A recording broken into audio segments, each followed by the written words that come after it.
volta para falar de livros, parte 2 dos livros de 2022. Meu nome é Bárbara, como vocês estão? Antes de tudo, queria apresentar o amor da minha vida, que eu adotei essa coisa linda. Oi, Freud!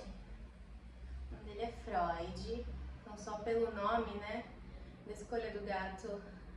Eu já adiantar que eu tô muito apaixonada por psicanálise. No vídeo anterior, né, da primeira parte de livros, eu tava começando a entrar nesse mundo e agora é oficial, que assim, tô gostando muito desse assunto. Mas, enfim, deixa eu me localizar aqui. Eu tô gravando esse vídeo no começo de dezembro, então vão ter alguns livros que eu vou ler a mais, assim, até o ano concluir mesmo, mas eu já queria fazer um resumão, porque tem bastante coisa. E quando eu fechar o ano mesmo, eu devo postar alguma coisa no Instagram com todos os livros que eu li até agora. Tô muito orgulhosa, porque eu li muito esse ano mesmo. E é isso, o vídeo vai ficar longo, então espero que a sua louça esteja acumulada. Geralmente sou resistente, eu fico, vou falar rápido, porque senão o vídeo vai ficar longo. O vídeo vai ficar longo de qualquer forma. E eu bebi muito café também, então, gente, paciência. Né, Freud? Tá, vamos lá. Eu vou começar pelo Alienista, do Machado de Assis. Alienista, do Machado de Assis, é um livro super curtinho, que aqui a gente tem o Simão Bacamarte. O Simão Bacamarte é tipo um psiquiatra dessa vila. E fazer uma pequena cola aqui, que faz tempo que eu li esse livro. Então, ele cria uma casa dos loucos, que seria mais ou menos um hospício, né? Eles chamam lá de Casa de Orates. E esse Simão Bacamarte, ele é todo estudioso e ele se interessa muito por esses assuntos de loucura.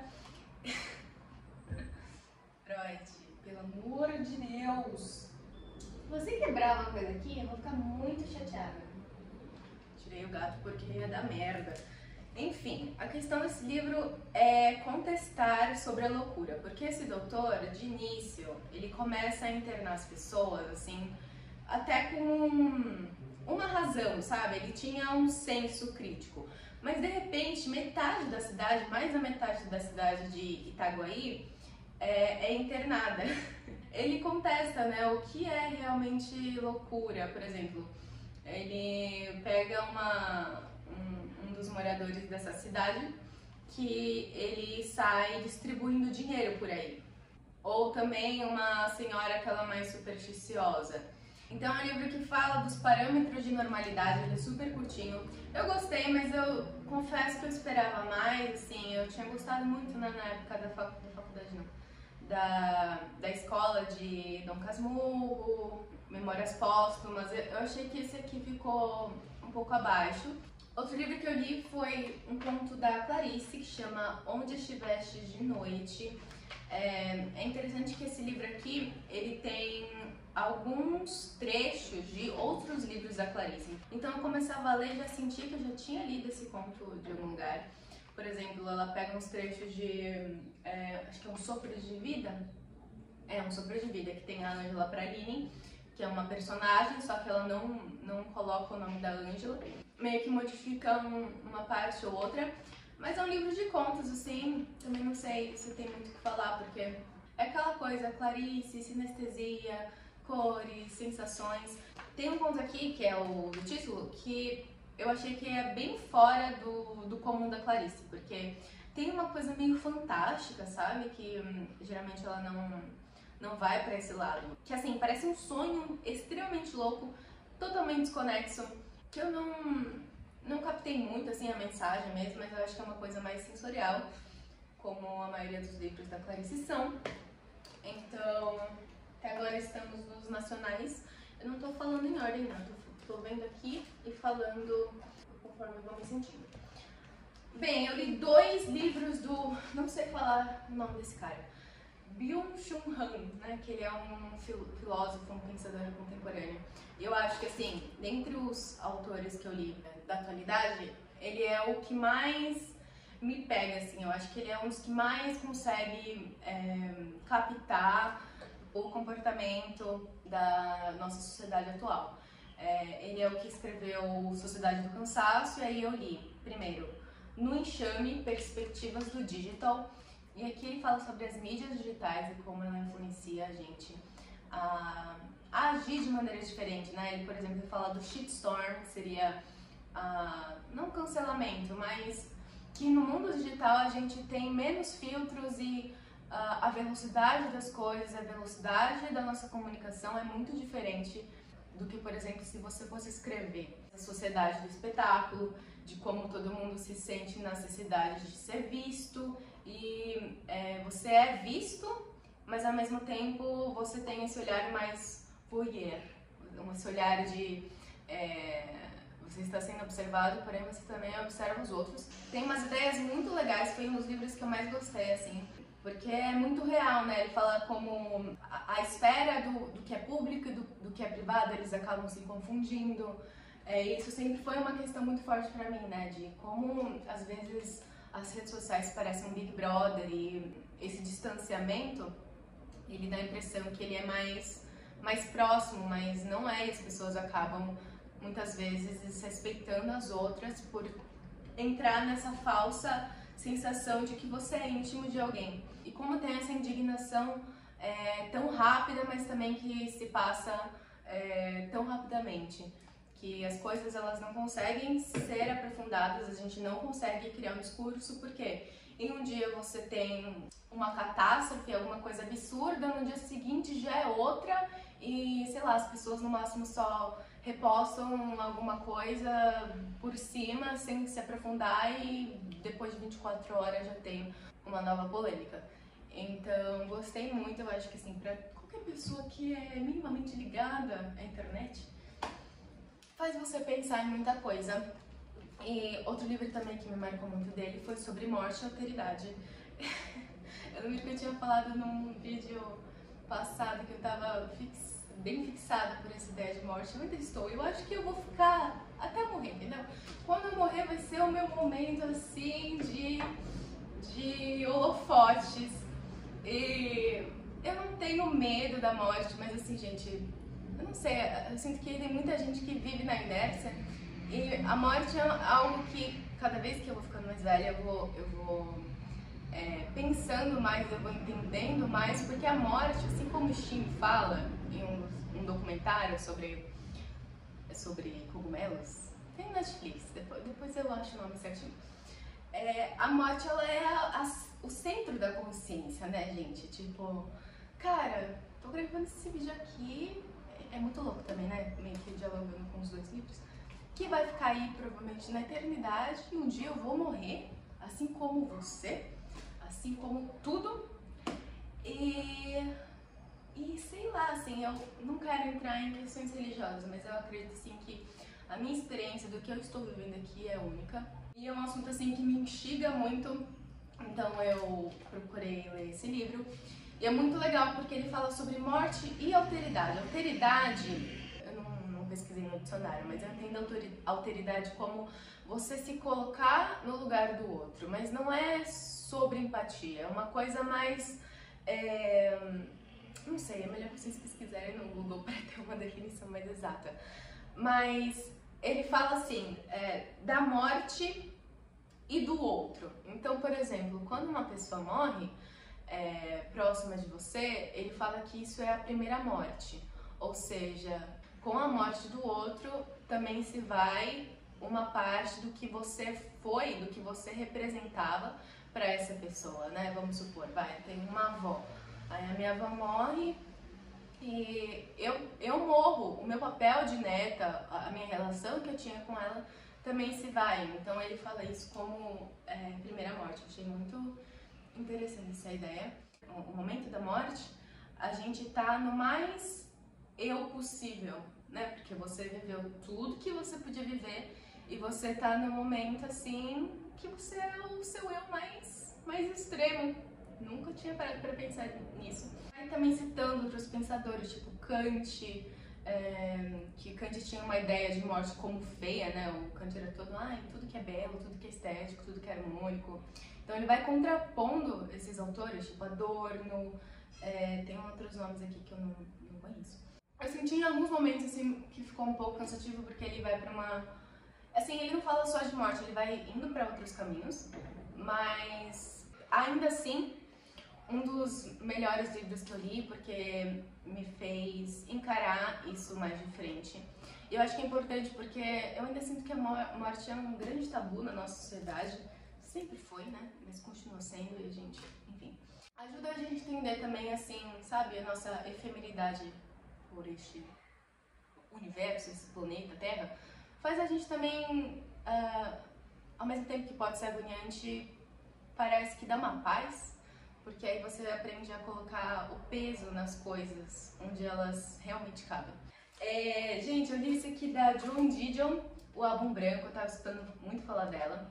Esse livro aqui, ela fala de Califórnia? Na Califórnia, nos anos 60 e 70. E a Joan, ela era jornalista, né? Então, assim, são assuntos muito diversos. Ela fala, por exemplo, do problema de água na Califórnia, do começo do movimento feminista e também das problemáticas da época, da indústria de Hollywood. É mais informativo do que um livro emocional. Ela também fala dos Panteras Negras, ela tinha também muito contato com as pessoas do meio da música, da arte, da música que eu falei. Por exemplo, ela fala do The Doors, que eu achei bem legal essa parte. Eu escutei muita gente falando que amou, mas eu acho que é uma realidade tão longe da minha, né? Tipo, Califórnia nos anos 60, 70. É interessante, foi legal conhecer, mas eu senti falta daquela coisa mais familiar, sabe? Eu li 2 livros do Dostoiévski, eu estou a caminho de ler Crime e Castigo. E aí eu queria ler algumas coisas dele antes, assim, menores.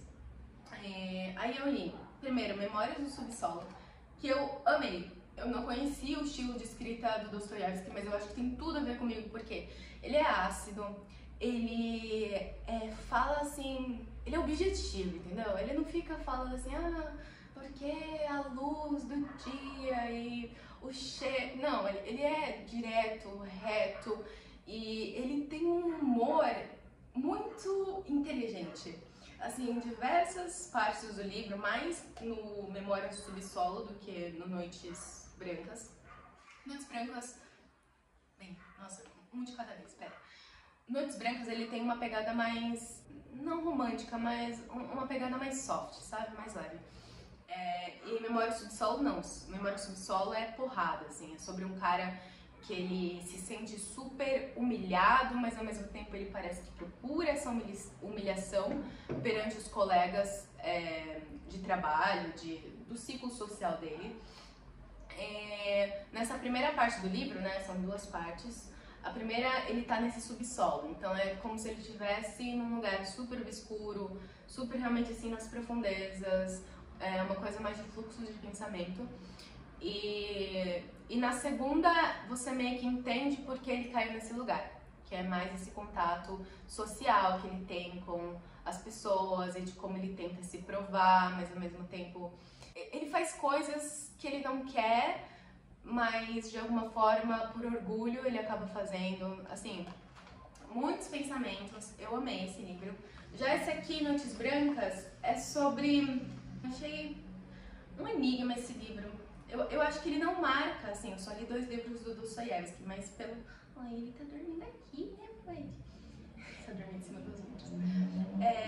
Ele não representa muito bem, pelo que eu escuto e pelo que eu li, né, do Dostoiévski até agora, ele não representa muito bem a marca registrada do autor, né, mas mesmo assim a gente tem, não sei nem se tem o nome desse personagem principal, mas ele é um cara super perdido que tá andando pelas ruas de Petersburgo e ele do nada vê uma menina chorando, que chama, ai meu Deus, nomes russos, Nashenka, alguma coisa assim. Ele é um cara super desajustado, que também você vê que ele não teve muito contato social na vida. E se apega nessa mulher, assim, como tipo, você é o amor da minha vida, vamos construir um futuro juntos. E meio que ela vai na onda dele. Parece uma novelinha meio que acaba e você não entende direito, mas que no fim você acha que valeu a pena, entendeu? Vou deixar a parte da psicanálise pro fim, porque aí vai ser mais barra pesada. Cara, eu li Madame Bovary, olha que capa linda, um clássico da literatura francesa. Eu escutava falar que tinha alguma coisa de revolucionário em questões femininas, e realmente tem, mas eu não curti, achei farfalhar das folhas, a gota de orvalho. Assim, o autor, eu não sei falar o nome dele, Flaubert. O autor, os franceses, né? Eu não li muita coisa dos franceses, mas pelo que falam franceses, são muito, tipo, muito suave pro que eu realmente gosto. E a Madame Bovary, na verdade, ela chama Emma, ela se casa com Carlos Bovary, que é um médico. Esse livro é bem antigo, ele é de 1900, não sei exatamente a data exata. Mas ela meio que acaba se casando por conta do pai, acaba arranjando o casamento. E a Madame Bovary, ela é uma leitora assídua de romances, né? O que eles falavam como romances de mulherzinha, né? Pra época. Então ela costumava ler muito essas histórias de o homem que salva e viveram felizes para sempre. E ela entra em confronto com a realidade que é o casamento com Carlos. Então, em vários momentos ela fica super entediada. Ela acaba tendo amantes, ela acaba tendo casos extraconjugais. O Carlos, que é o marido dela, faz tudo por ela, mas ela vai lá num bailinho, num jantar, e acaba se envolvendo com outros caras, mas mesmo assim ela acaba caindo na decepção. É um livro realmente que mudou, que foi revolucionário, né? Por ter uma mulher que trai. E inclusive o autor ele foi mandado para julgamento por conta disso, e é lá que surgiu essa famosa frase dele que ele fala: Madame Bovary sou eu. Ele também é bem trágico, viu? Eu tinha visto até um vídeo da Tati Feltrin, que ela fala que é um livro que ele fica entre o romântico e o realismo. Mas, não sei, também não me pegou. Eu acho que assim, pode ter sido realmente um choque pra época, mas hoje em dia meio que não é mais tanto. E o estilo de escrita dele eu achei cansativo, e olha que ele demorou 5 anos para escrever esse livro aqui. E aí voltei para um dos meus amores, que é o Nelson Rodrigues, chama A Mentira. E de novo, o Nelson Rodrigues tem aquela coisa que ele mostra a podridão da família tradicional brasileira, que ele... Nelson Rodrigues é muito polêmico, né? Eu sei que tem gente que cancela ele, mas assim, eu acho o Nelson Rodrigues genial. A gente tem a Ritinha, é Ritinha o nome dela? Olha, tentei buscar aqui na minha mente, não é Ritinha, caramba, é Lúcia. Que a Lúcia, ela é declaradamente a filha preferida do Dr. Maciel. E o Dr. Maciel é um cara machista, sabe? Parece um cara de direita que, sei lá, fuma charuto. As pessoas não fumam mais charuto hoje em dia, né? Mas dá pra entender, sabe? Tipo o personagem da novela da Globo, o pai da família, o que dita, enfim, é esse cara. E aí a Lúcia, ela é filha preferida do Dr. Maciel, entre várias irmãs. É bem jovem, ela, sei lá, não sei quantos anos ela tem, se eu tenho notado. Mas ela aparece um dia grávida, né? E aí ele fica revoltado, né? Porque, a filha mais nova e querida tem que ser virgem. Porém, a Lúcia, ela fala que ela não namorou ninguém, não se relacionou com ninguém. Então fica aí, né, o título desse livro, A Mentira, que alguém está mentindo nesse contexto. E também tem todos os genros, né, os namorados, maridos das irmãs da Lúcia, que dá a entender que eles têm algum tipo de interesse por ela. Então você fica se perguntando quem é que está mentindo aqui. E como sempre tem uma reviravolta nesse livro. Mas o Nelson Rodrigues, assim, eu tinha esquecido como eu gosto desse cara. Eu sei que tem muita gente que, tipo, mete pau nele, mas foda-se, eu amo esse cara. Eu li Helena Ferrante, tava muito curiosa, né, porque as pessoas falam bastante. E eu escolhi começar por esse Dia de Abandono. Eu pensei que ia me pegar mais do que realmente me impactou, mas mesmo assim eu curti. Tá passando algum carro. Então, a gente aqui tem uma mulher que ela é abandonada do dia pra noite pelo marido, e ela tem 2 filhos, um cachorro, e esse outro marido, ele acaba deixando ela por uma outra mulher, e aí ela entra assim numa transe muito louca. Parece que são anos de maternidade em um dia só. Realmente, assim, também muito intenso, porque ela tá vivendo esse conflito, né, de ter acabado um casamento, mas ao mesmo tempo o filho tá doente, o cachorro também tá com problema, e aí de repente ela tá trancada em casa. Então, esse livro se passa em poucos dias, mas é muita coisa acontecendo. E aí você passa a ter uma leve ideia de como deve ser a responsabilidade e a carga emocional e física de ser uma mãe. E também na Helena Ferrante tem uma coisa muito feminista e forte. Eu quero sim ler outras coisas dela, mas assim, não sei. Eu acho que pelas pessoas amarem tanto ela e colocarem ela no pedestal, eu tava esperando um impacto maior, mas recomendo. Cara, vamos falar sobre Ghosting, O Copo Vazio, da Natalia Timmerman. Eu tô lendo muitas autoras mulheres. Eu acho que é o primeiro ano que eu, assim, não chegou a ser 50%, mas foi o primeiro ano que eu li quase na mesma proporção do que autores homens. Então, essa autora aqui, ela é brasileira, e é a Mirella, que é a personagem principal. A Mirella, ela sofre um ghosting.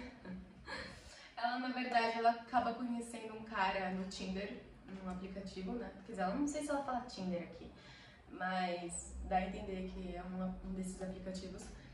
E eles têm um caso muito também que ela entende que tá caminhando pra alguma coisa, porque a partir do momento que eles se conhecem, eles ficam super envolvidos e é intenso, e ela acredita que é íntimo, mas de repente o cara some. E aí ela fica nessa tortura psicológica.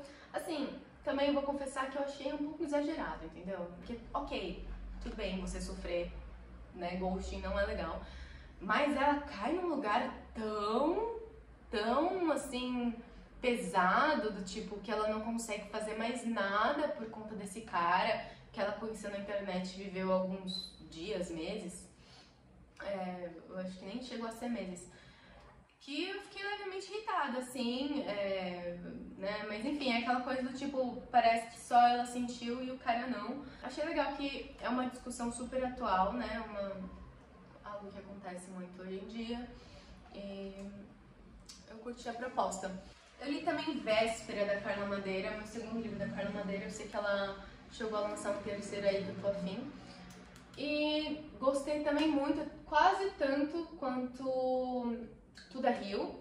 Aqui a gente tem a história dessa mãe que logo no começo, assim, ela tá super estressada também, com os filhos, com o marido, sabe, naquele dia corrido, e o filho ele faz algum movimento no carro que irrita ela, e num sinal de impulso, ela acaba pegando o filho, jogando ele pra fora do carro, não jogando literalmente, tipo jogando, mas ela tira o filho pra fora do carro, volta a dirigir, só que antes da primeira curva ela se dá conta do que ela acabou de fazer e se arrepende. Só que quando ela volta, ele já não tá mais lá. O título, na Véspera, ele conta todos os acontecimentos anteriores que aconteceram nesse eixo dessa família, que levaram até esse momento. Então a gente tem a história do Abel e do Caim, né, que tem esses nomes muito fortes, bíblicos, que na Bíblia o Caim ele mata o irmão Abel. E Abel e Caim são irmãos muito diferentes. Um ele é super assim popular e tira boas notas e atleta, e outro é mais introspectivo, mais esquisito. Parece que tô falando de duas histórias diferentes, mas essa história de Abel e Caim e essa história dessa mãe que ela acaba deixando o filho na estrada, elas acabam se encontrando.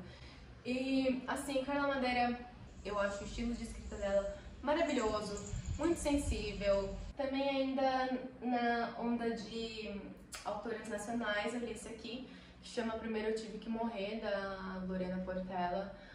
Também foi um livro que gostei muito, porque a personagem principal, ela trabalha no mercado publicitário. Eu também, se você não sabe, eu trabalho com publicidade. E ela tá passando por um momento assim de burnout. E aí ela resolve se afastar pra tentar se reencontrar com ela mesma, né? Então, tem muito isso de como ela percebe esse mercado, que eu não quero falar muita coisa, senão eu vou ser demitida aqui.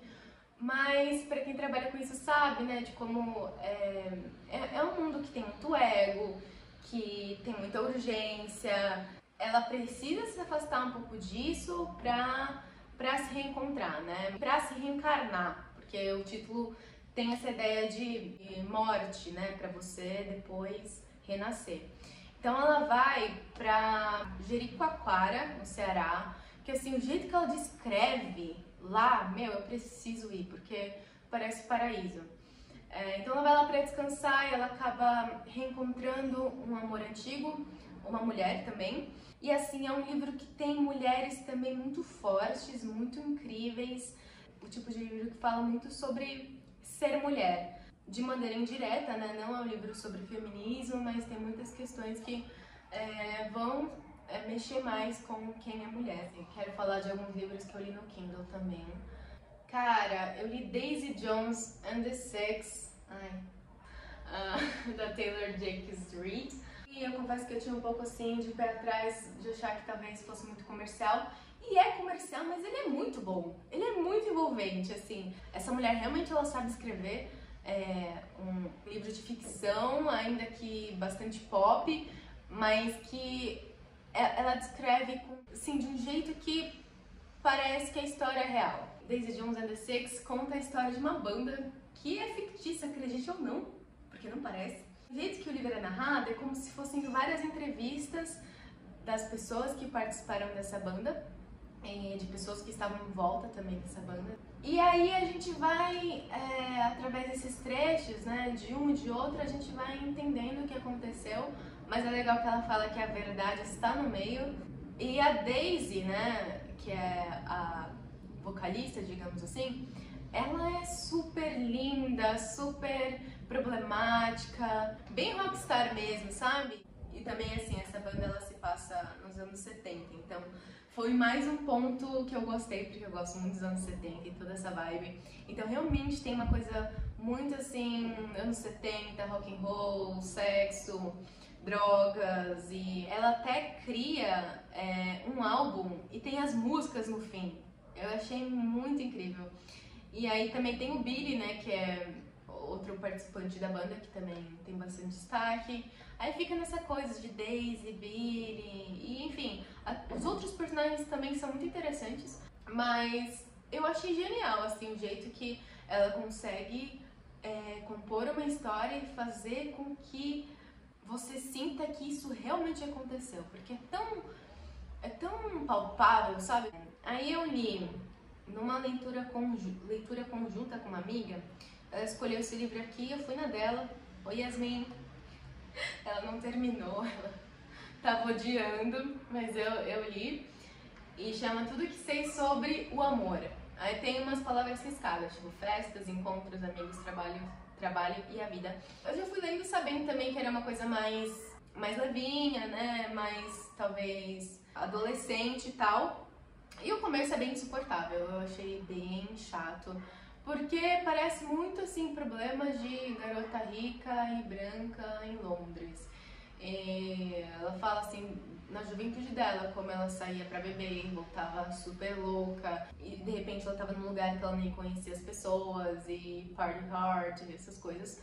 Então o começo assim é difícil, mas do meio pro fim eu achei que foi ficando melhor, porque a personagem também vai amadurecendo. Não é um livro que só fala sobre amor, tá? Dá a entender pela capa, mas ela também fala dessas coisas que ela arrisca, principalmente sobre amigos. Eu achei que a amizade é um assunto muito presente nesse livro, tanto quanto o amor, né? Ela meio que trata a amizade como um amor também. Ela conta dos casos que não deram certo, de dates, de como ela vê as amigas dela se relacionando e casando com uma facilidade que ela não tem. E entre esses capítulos também ela vai colocando algumas receitas aleatórias que ela faz, ou algumas listas do tipo 28 coisas que eu aprendi com 28 anos. E aí quando vai chegando mais pro fim, eu começo a me identificar mais. E tem uma outra frase assim que eu achei que por isso também valeu Mas também é um livro assim, mais pra passar o tempo, não espere nada de revelador. Mas também não achei tão ruim quanto a minha amiga falou. Ah, e tem mais um livro ainda que eu li no Kindle, esqueci. Chama Manual Antirracista, da Jamila Ribeiro. Pequeno manual, na verdade. Eu não gosto de ser essa pessoa que fala, ah, é o livro que todo mundo deveria ler. Mas sim, é o livro que todo mundo deveria ler. Porque ela fala algumas coisas, às vezes, que podem ser tão óbvias, mas elas não são tão assim, sabe? E esse livro, assim, eu acho que eu vi ele pelo Kindle, mas ele é muito curtinho, ele realmente é pequeno. Mas ela explica tanta coisa importante sobre o racismo e de como o racismo ele é estrutural. Logo no início ela fala, né, que tem uma pesquisa, ela traz dados, ela traz fontes, ela não tira, né, do nada.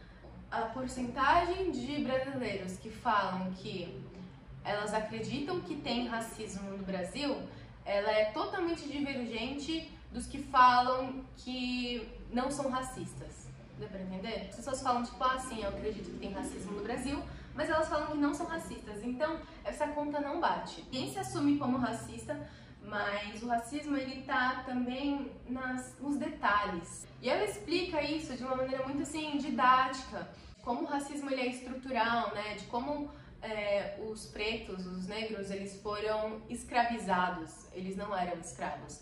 E também ela coloca as pessoas brancas no seu devido lugar, sabe? De você olhar para o seu privilégio, de você perceber que o lugar de privilégio foi marcado por violência.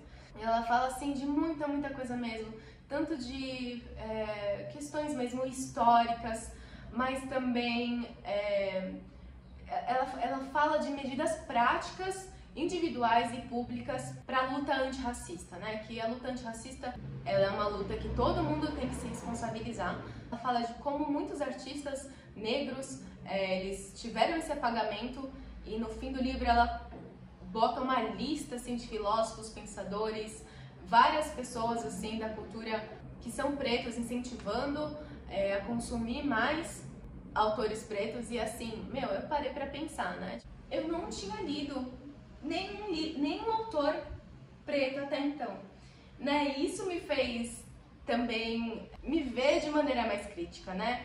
Então é justamente esse ponto da Jamila, porque além de, tipo, você falar que você não é racista, é você se perceber também. E assim, fora o Machado de Assis, que é um cara preto, mas ele foi reconhecido como branco por muito tempo, eu não li nenhum autor preto.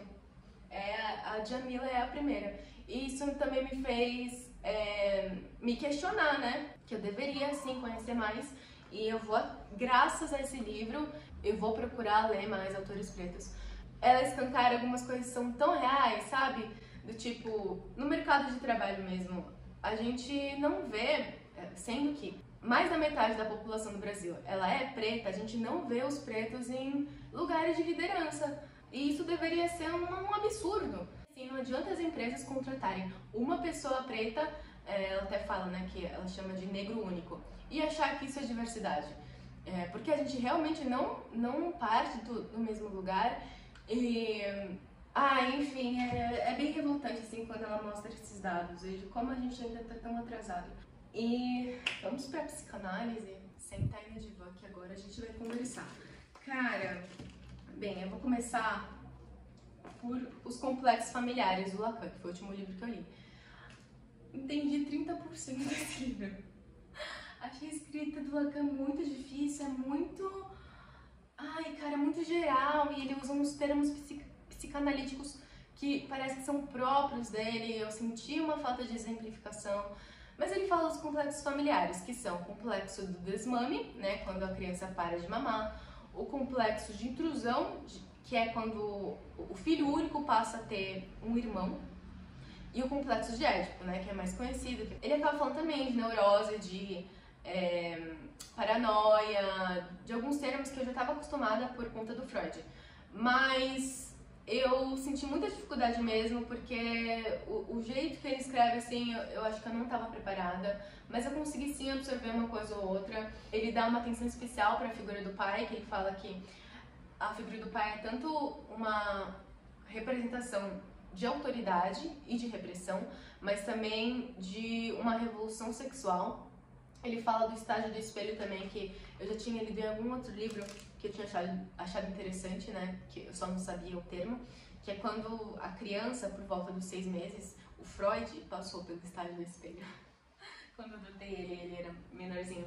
Que é quando ela passa a se reconhecer na imagem especular, que é a imagem do espelho, né, que ele entende que o que ele vê no espelho é na verdade ele. Então ele meio que associa, né, o que é interno ao que é imagético. Estou procurando ler autores diferentes, né, para ver outros tipos de visão. Mas enfim, aí eu li o Jung, que ele fala dos arquétipos, que arquétipos são essas formas, esses símbolos de energia que estão no nosso inconsciente desde sempre. Então ele fala do arquétipo de mãe, renascimento, espírito e trickster. Esse trickster seria tipo a figura de um meio cômica, meio que vem de trick, né, de pregar a peça. Por exemplo, aquele gato do Alice no País das Maravilhas, palhaço.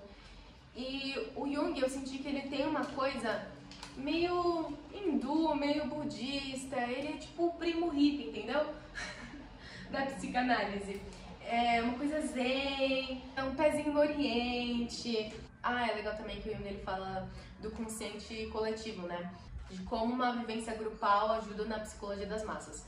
Tá, agora vamos para o pai da questão, que é Freud. Eu li 2 livros dele. O primeiro que eu li foi Inibição, Sintoma e Medo. E aqui ele fala sobre inibição, sintoma e medo. Olha, cara, olha como eu tô uma pessoa empenhada, entendeu? Esse livro, ele fala sobre medo, né? Mas que nas edições anteriores estava como angústia. Mas que por uma opção do tradutor, depois de ter avaliado muito, eles resolveram falar de medo. E esse livro ele foi escrito depois da Primeira Guerra.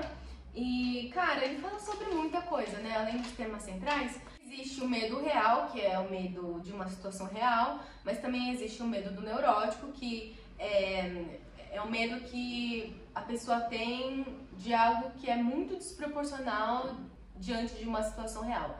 Ele também fala muito de recalcamento, um conceito que eu não conhecia, mas que, né, já diria Valesca Popozuda, as recalcadas. Mas é quando a gente entra num estado de negação tão forte que isso vai para fora do consciente e por mais que a gente meio que ignore, isso exige um gasto grande de energia pra gente conseguir manter isso. E o único jeito de você colocar pra fora é através da análise. E o legal do Freud também é que assim, ele dá, né, os conceitos dele, mas ele não chega e bate o martelo e fala, é isso, é assim que funciona, eu tenho 100% de certeza e as coisas são desse jeito. Ele deixa meio que em aberto e meio, assim, ele tem uma humildade, sabe? Que muitas questões ainda são mistério e estão sendo estudadas e sendo atualizadas. Tem uma frase aqui também que me marcou muito, não foi ele que disse, mas ele cita um outro psicanalista, um outro estudioso, que ele fala que a primeira experiência de medo que o ser humano tem é no nascimento. Como eu disse, né, pelo menos pra mim, eu achei o Freud o menos difícil ou o que mais talvez tenha entrado em sintonia comigo. E aí eu li um outro livro dele, olha que edição linda, chama Psicopatologia da Vida Cotidiana e sobre os Sonhos. E aqui ele vai falar de 2 assuntos principais, mas principalmente sobre os atos falhos, os lapsos verbais, que é quando você acaba escapando uma palavra querendo dizer outra. Então, sei lá, eu falo, fulano chutou o bolo, e na verdade eu queria falar bola. E aí ele tenta explicar, assim, que esses lapsos, esses atos falhos, eles sempre têm algum motivo reprimido, que nunca é à toa, que nunca é desatenção, que sempre tem alguma coisa aqui dentro que explica esse seu erro. E ele fala não só dos atos falhos verbais, mas ele fala de escrita, de leitura, ele realmente assim descama, nem sei se essa palavra existe, mas Difícil às vezes achar as palavras, né, que a gente quer encontrar. O que eu quero falar é que, tipo, que nem uma cebola, ele vai assim, tirando camada por camada desse assunto. E achei muito interessante, assim, eu também não levo tão, como o próprio Freud fala, né, eu não levo tudo ao pé da letra, eu não acho que o que ele fala é 100% a verdade absoluta, mas muita coisa faz sentido. E ele dá uns exemplos, assim, muito específicos, do tipo, pense em um número. Aí eu estou pensando aqui 765. Pensei nesse número? O Freud deve explicar, porque não é à toa, segundo ele.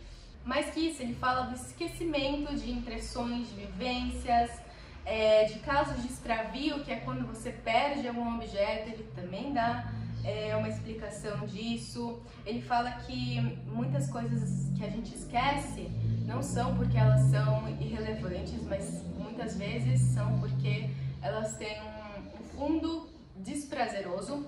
E aí, também na segunda parte, que ela é mais curtinha, ele vai falar dos sonhos, que eu achei muito legal. Mas ele faz uma análise de vários sonhos, inclusive dele próprio.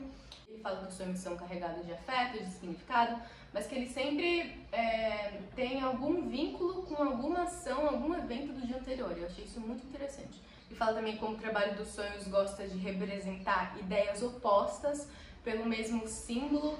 Sei lá, às vezes você sonha com um monstro de nariz mega esquisito, que às vezes é o nariz do seu ex-namorado, e aí tem o cabelo ruivo da sua amiga, sei lá. E que os sonhos também têm essas repetições, né, que a gente acaba sonhando a mesma coisa, só que através de símbolos diferentes.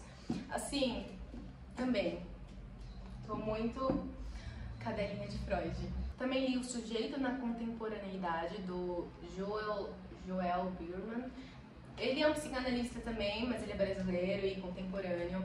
Então ele acaba também citando Freud, todo mundo cita o Freud, né? O cara é foda. Eu achei muito legal a abordagem dele. Ele pega, por exemplo, o filme De Olhos Bem Fechados, né, do Kubrick, e vai fazendo uma análise psicanalítica do filme. Ele fala também do mal-estar da sociedade, citando Freud, mas ele faz um panorama mesmo da nossa sociedade atual, da medicalização, da farmácia, como essa indústria hoje é muito comum, né, de a gente acaba recorrendo a remédios e não tratar em análise, como se fosse um mecanismo para a gente só resolver a coisa, né, e como também, né, a gente vive num mundo em que de ansiedade, de produtividade, e que a gente só consegue...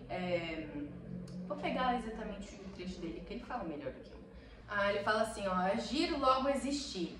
As individualidades seriam marcadas pelo excesso, que as impele para a ação. Isto porque esta seria a melhor forma para se ver livre daquele e poder então eliminá-lo. Né? Que tipo, a gente está nessa aceleração e que a gente só consegue se ver livre, né, dessas pendências uma vez que a gente age. E que isso acaba implodindo o psiquismo também, né, que é muita coisa e não dá conta.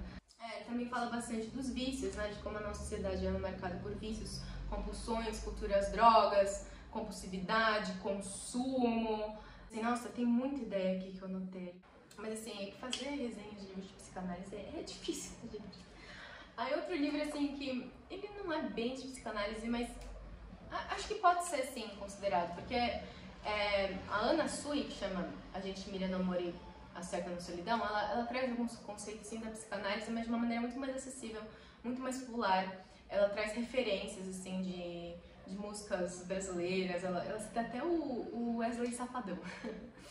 E ela fala sobre o amor, né, de como a gente entende o amor como completude e que na verdade a gente ama com as nossas faltas, que sempre tem uma parte faltando e por isso a gente acaba se frustrando constantemente. Ela fala de 3 tipos de ciúmes: o normal, o projetado, que é quando você confunde os seus desejos com o do outro, e o delirante, que é quando já tá na paranoia, né, que já tá desconectado com a realidade. Mas lendo assim, eu senti que é quase como se uma amiga estivesse conversando comigo, de uma maneira muito humilde e próxima mesmo, sabe?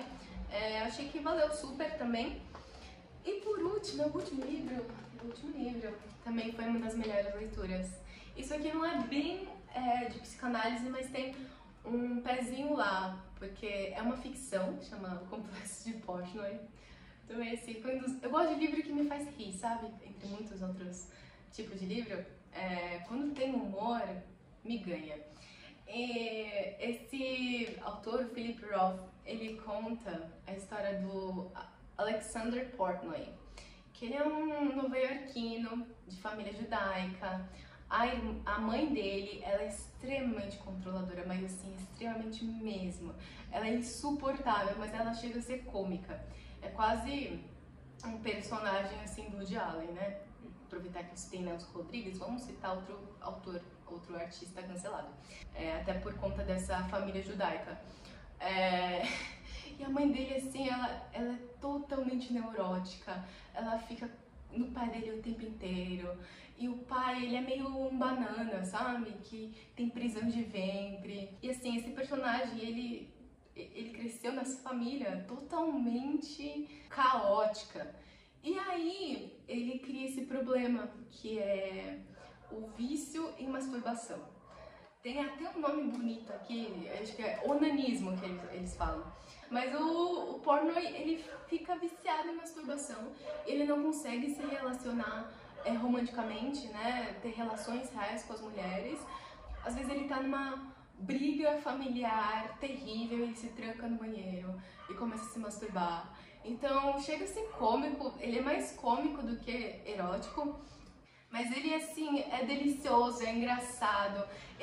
O personagem também é totalmente, assim, fica sempre pensando nos piores cenários possíveis de catástrofe da vida dele, com manchete estampada no jornal. Então, cara, eu adorei. E ele conta em primeira pessoa, mas é como se ele estivesse conversando com o analista dele, entendeu? Então, nossa, assim, eu preciso procurar mais livros desse cara, que também é uma das melhores leituras desse ano. Mas é isso, gente, esses foram os livros que eu li, espero que vocês tenham gostado e nos vemos em 2023 em algum momento. Beijo!